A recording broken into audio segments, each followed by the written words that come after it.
All right, so hello everyone. Welcome to our chat with an expert on practical tips on how to get through grief during the holidays. This is the second of our 4 sessions for grief series with Rachel Weinstein, brought to you by the JCA Baptist Wellness Connection, a partnership between the Jewish Community Alliance and Baptist Health to provide JCA members and surrounding community with a variety of wellness services. My name is Skylar Tucker, and I'll be your moderator today.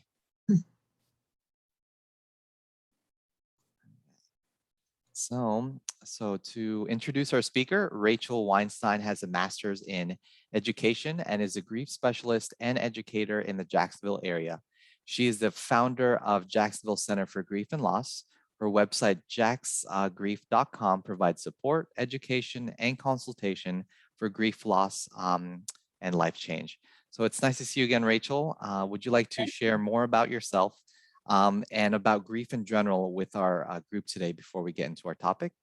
I'm happy to do that. Thank you so much for having me. It's always a pleasure to do these talks. I will tell you a little bit about how I came to do the work, and then I'll share a little bit about grief and maybe some little known facts about it. So I've been doing grief support for almost 25 years. I started my career as a traditional therapist in another part of the country, and then was led to grief work through a loss of my own when I tried to find support among my not technical colleagues, but my colleagues in the field of counseling. I found very therapists do what they do really well, but grief is a special area that a lot of people aren't trained to support. And I know I wasn't as a traditional therapist. I didn't get any training at that point in my learning when I was a student. So when I came out and I was a counselor out in the community, I was practicing and seeing people. And then I incurred a loss of my own, where a young man that I had planned to marry died suddenly. And I was only, I wasn't even 30, I was 29 years old. He had been 26, so very young, unexpected. And when I turned to friends, to family, they loved me, they wanted to help, but nobody knew what to say to me. None of my peers had lost anybody. Another peer, maybe a grandparent. But even then, that was a pretty young age to even have lost a grandparent. So nobody really related to me.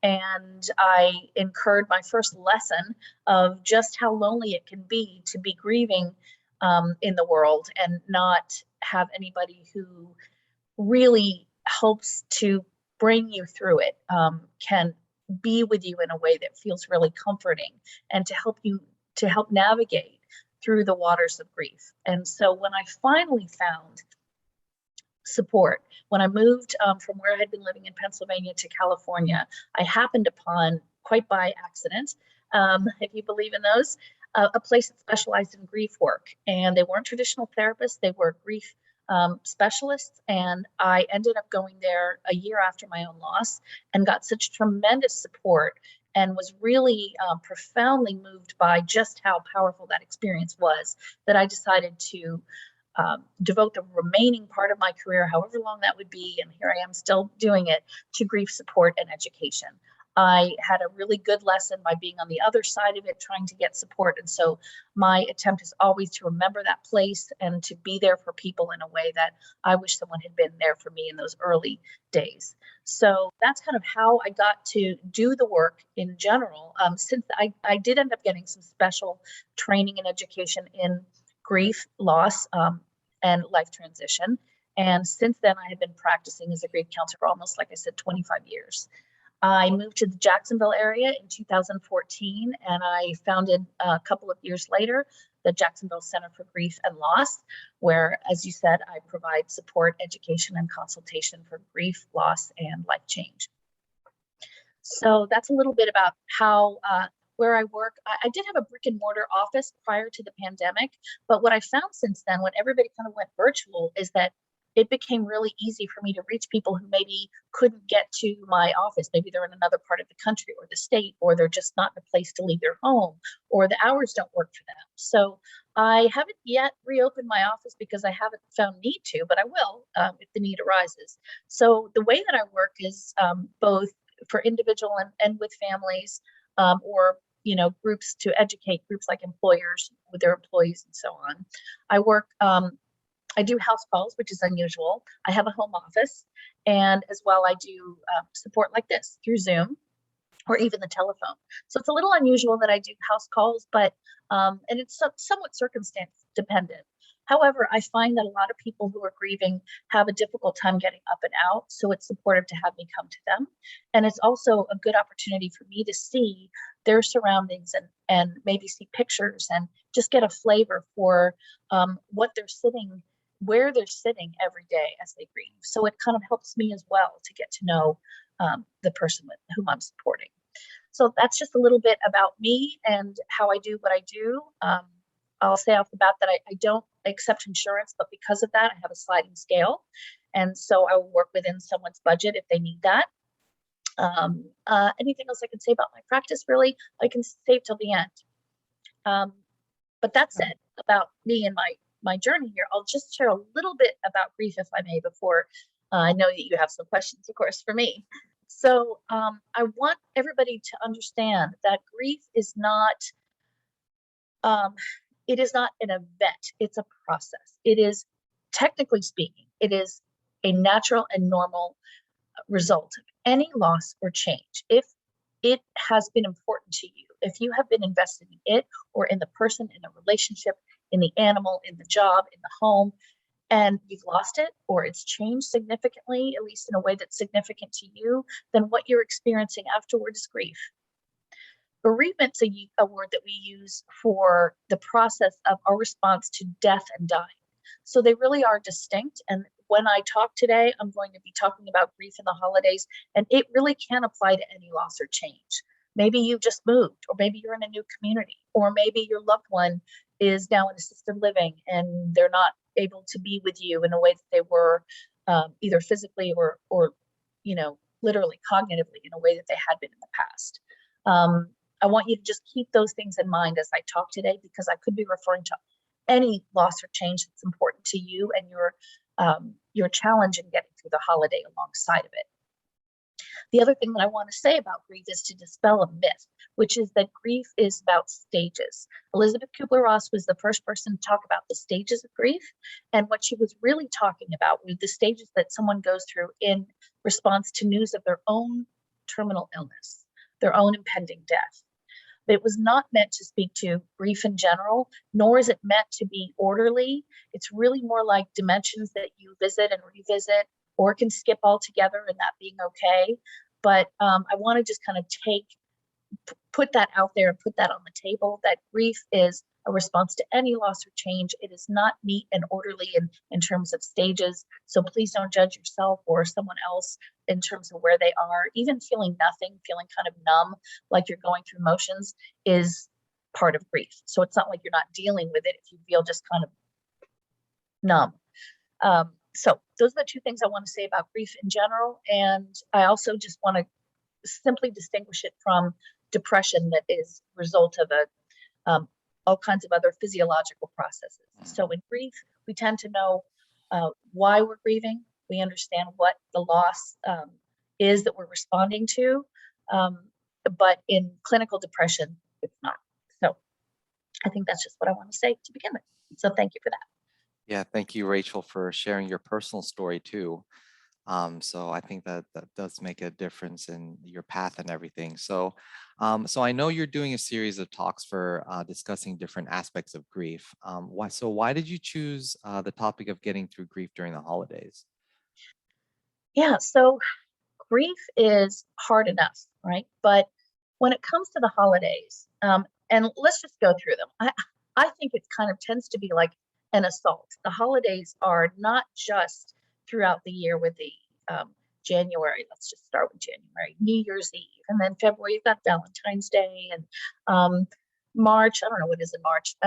St. April, Patrick's Day. yeah, St. Patrick's. I mean, people have. But you go literally through the calendar year, and there is typically there's a memory attached to a holiday, how you used to spend it, or the expectation that people have on you of how to spend it. You're going to be happy and joyful and clinking glasses of beer during St. Patrick's Day. You're going to be all together and loving a Hallmark card or a Norman Rockwell painting at Thanksgiving.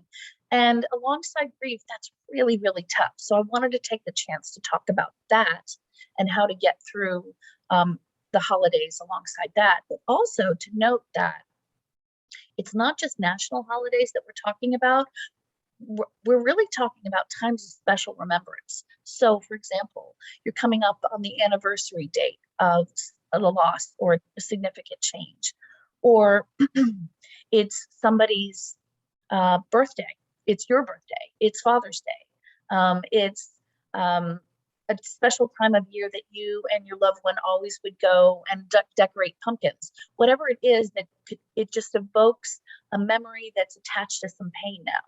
So I want people to just separate all the holidays that you might think about, the Jewish holidays and Christmas and Thanksgiving, Halloween, but also thinking about those times of special remembrance, that they tend to be really challenging. And I wanted to provide a forum for people to ask me questions and for me to share information about how to get through it. Got it. So kind of that segue. So why is grief especially difficult during holidays or times of special remembrance? Mm-hmm. So, so I mentioned those what we call landmines in grief. You stumble upon these things that really trigger an emotion. And let's just say, for example, you're a parent who's lost a child, and you are in the grocery store and you see all of this Halloween candy, and that's what we call a landmine of just kind of a reminder that triggers pain. And they're all throughout the times of special remembrance and during holiday season. So I think it's especially difficult in part because one, people put a lot of pressure on themselves to be a certain way during a holiday. Maybe it's a private special remembrance and not everybody knows about it. And so, but you're still pressured to go to work and be productive and so on. So I think it's especially difficult when you're dealing with a time of special remembrance, you're dealing with a national holiday, to have that memory triggered. So you've got your own expectations, perhaps, and you've got other people's expectations, or people expecting you just because they don't know what you're dealing with privately to behave as you always do, and you're feeling really challenged and sad. Yeah. So that's that yeah. So for those who are grieving, Rachel, what are some things they can do to get through the holidays? That's a good question. So I think one of the first things on the docket is to take some of the pressure off yourself and allow yourself even the possibility of having things look different this year if you're having a challenging time. So I think one of the first things to do is just give yourself permission to be where you are instead of where you think you should be or where someone else expects you to be and how they expect you to be. That's number one. Um, I think the other thing that's important to do is to sit and take stock of what you really need to do to be with that day. How, let's just say, I'm going to give two different examples of how to be with a difficult time of year. I'll give an example of something that actually happened to me when the young man I described who died. Every year after he died, on his birthday, I used to bake his favorite cake for him. But I created a ritual to honor his birthday alongside my grief. And what I decided to do, and I'll just back up by saying, one of the things I encourage people to do is to think about how they want to spend that day. And that was just my way. So I created a little ritual that I did for a while until I felt like I didn't need to do that anymore. I think it was, I don't remember how many years it was before I did something different. But I still baked the cake that I used to bake for him. But I took a piece, I I ate a piece for myself, enjoyed it, and then I took the rest of the cake with explanation to someone who treated me in a way that he would have loved for me to be treated that year. And I explained why there was a piece missing out of the cake. So it did a couple of things. One, it helped me honor that day and be with it privately. Two, it helped me to share my grief and my story with someone else. And so it helped me just in sharing the story. And three, I think it really touched the person that I was providing it to, by knowing that they had been so good to me in the previous year. So it really was a special tradition, a ritual that I created. And I think that it's important for each one of us to say, and it's going to be different all the time. It changes and evolves, but to stop and say to yourself, what do I really need right now to get through this day or this special holiday? And then find a creative way to do that. Maybe create a ritual out of that and let people in on what it is that you're going through and what you need. It might take some negotiation about, maybe you're expected to be at a certain party and say, this is a difficult day for me. I can come for an hour and enjoy everybody and, be present. And then I need to go. And so it could be something as simple as that. Wow. Yeah, thank you for sharing that personal example there, Rachel. So, what about if you're not grieving, but your family member or friend or colleagues are? So, are there things that you can do to be supportive? There are. One of the first things that I tell people is that the worst thing you can do is nothing, is to avoid or pretend that the other person that you love or care about, your friend, your colleague, your spouse, one of the worst things you can do is to say nothing because it may bring them pain. You may say the wrong thing. They may cry. I assure you that if you ask them about their grief, about their pain, about their loss, um, and they cry, it's not because you made them cry. They feel safe enough with you and acknowledged and seen and heard enough to be touched by that and let you see how they really feel, that what they've been carrying right under the surface. So please don't be afraid of saying the wrong thing. The only wrong thing you can, well, not the only wrong thing, I'll go over that in a moment, but there are some things that are better than others to say. But really the only wrong thing is to say nothing at all, to not reach out. One thing that I want to impress upon everyone is to please, if you're going to communicate with someone and ask them how they're doing, really, which is a great question. Just, hey, I understand. I know that you're dealing. Don't be afraid to say it. I know that you've incurred some loss and some real change, or you've been going through a difficult time. How are you doing, really? And make sure you listen. That you have. It's not passing them in the hallway and saying how you doing, but really, how are you doing, really? And then just being quiet and letting them say and listening. That's a huge gift. I got sidetracked. Sorry about that. Okay. What I was going to say about asking someone, don't be afraid that they're going to cry. If they cry, it's perfectly okay. Oh, I know what I was going to say. If you're going to ask someone how they're doing, please do it by either being with them in person or picking up the phone. Don't do it through Facebook or texting or emailing. It really takes the human. We're so disconnected anyway, particularly because of the pandemic. But hearing someone's voice, there's no substitute for it. Or feeling a hand on yours or on your shoulder or getting a hug, there's nothing like it. There's no substitute for that. So please, whatever you do, please do that in person. The biggest gift you can give to somebody else is to be present with the pain that they're carrying. Ask them about it. And listen, just listen. You don't have to have words. They're not expecting you to fix it. You can't, but you can say, I really hear you. If you really don't know what to say, but you want to say something, say that. Say, gosh, I have no words. I'm just so touched by this. Or this is so shocking, or this is so difficult. I know I have no words, but I'm here with you and I care. You're not alone. That's enough. Yeah. Actually, yeah, that's great. So actually, I have a quick question. So how about controlling your own emotions, like crying and stuff? Do you think that's like how, because sometimes people, if they see you crying, then they kind of mimic what you're doing. What are your thoughts on that? They Should kind you of mimic. hold it back or?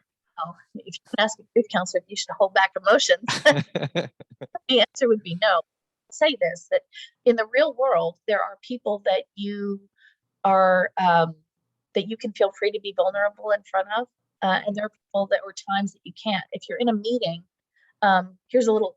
Well, all right, two things about that. One, it's a great question, and while I'm a big fan of being real and honest with how you feel, I think it gives other people also who are carrying their own grief, and I assure you, everybody is carrying something. It gives them permission to be honest in return. However, that said, there are times that are better than others to be that real and show every emotion. So, in times where you just can't, the first thing I want you to do is to tell yourself, okay, I promise myself that when I'm in private, I will let this out. Right now, I'm going to not let it out and be somewhat suppressed. And here's the only reason to really do that is if you're not in a place, maybe you're driving and it's just not safe for you to get that teary because you're not safe on the road if you do that. So you promise yourself that you're going to get back to it and you be very present in the moment. There's a mindfulness technique that I have that probably too long to share, but it's about noticing what's around you, colors in front of you, the color of your shirt, like taking yourself out of the feeling that's attached to the emotion and being very present. If you are in a place where you want to cry but you can't, there's a little known trick of looking up, literally looking not ahead with your eyes, looking and maybe to the left or to the right. There's some physiological reason that it works, but it does work and I've used it. Sometimes you just feel it coming and you just can't control it and you just have to say, excuse me, and before you go back into the room with people that you can't be too vulnerable in front of. But frankly, I think that people give each other more grace than you would realize for a moment of being human. So don't worry about it. If you shed a tear in front of somebody that you report to, I assure you every boss has had tears in their office. I have cried in front of my boss. And, stuff happens. You're real. You're a human being.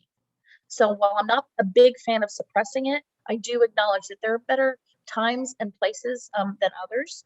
And just promise yourself you'll get back to it and let yourself cry, whether it's alone in your car when you're stopped or into your pillow or with a friend or with your counselor, with your grief support person, with a trusted colleague in private. Do let it out. Absolutely do. Yeah, thank you, Rachel, for that. So, yeah, these are awesome tips that you're sharing. So, how can the viewers reach you if they'd like to support or if they need your support to have you speak at their organization or anything like that? Absolutely. So, there are a couple ways. I know you have a slide. I can share my screen, or do you have it to share? Um, Let me see if I can get to it. yeah, could you share your screen there, Rachel? Okay, Thank you. sure. Let's see here. Hang on 1 second.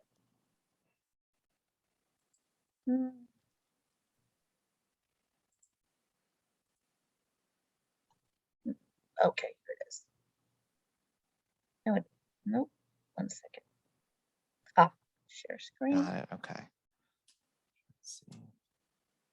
Host disabled participant sharing, screen sharing. So you have to allow me There we to go. Okay. All right. Hang on. Let me do this. There it is. Perfect. Beginning. Okay. So my organization is Jacksonville Center for Grief and Loss. There's my phone number. You are welcome. And actually, Rachel, real quick, are you sharing your screen now? Sorry, I don't see it. Not see it? Yeah, I don't see it. Oh, goodness. Okay, hold on. Try it again. Share screen. Okay. Okay, there it is. Perfect. There we go. There it is. Thank you.